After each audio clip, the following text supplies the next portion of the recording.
We all cherish our NHS. We've all had amazing care in the NHS, life-saving care, round-the-clock care. We've also all had some experiences which have been difficult and exhausting, not because of the staff, but because of poor management, bureaucracy, waste, inadequate systems and processes. It's been said before, but the NHS is in crisis and it needs urgent reform. This isn't heresy to say this, it's a realistic statement of fact. Waiting lists are at record highs, hospital beds have been cut from 300,000 to 141,000 while the population's grown by 20%. Hundreds die every week because of delays in accident and emergency. Ambulance waiting times are at record highs. Keep in mind, this isn't about funding. Per head of population, NHS spending is similar to other Western countries, up from 7.5% a few years ago to 11% today. Reform proposes to aim to get NHS waiting lists to zero in 2 years. This can be done, but only with fresh, bold leadership. And yes, healthcare will remain free at point of use. Reform proposes to transform doctor and nurse availability, whereby frontline NHS and social care staff will pay zero basic rate tax for 3 years.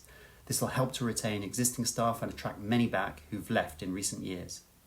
Reform will use independent healthcare capacity to cut waiting lists by using UK overseas providers. The vast majority of people don't mind who delivers the cure, they just want the pain gone. We'll provide tax relief of 20% on all private healthcare and insurance to improve care for all, as pressure on the NHS will be significantly reduced by this.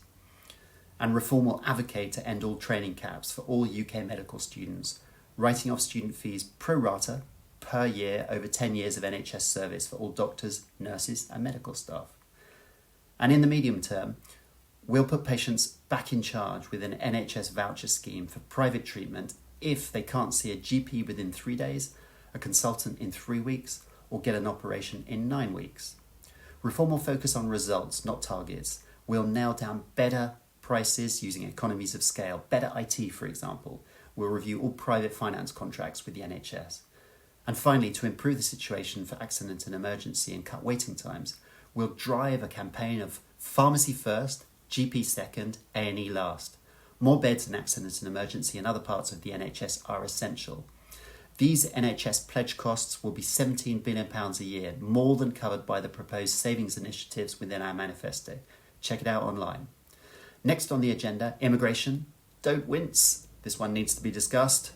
My name's Graham, Reform candidate in Godalming Ash, and I'll be replacing Jeremy Hunt as your MP on the 4th of July.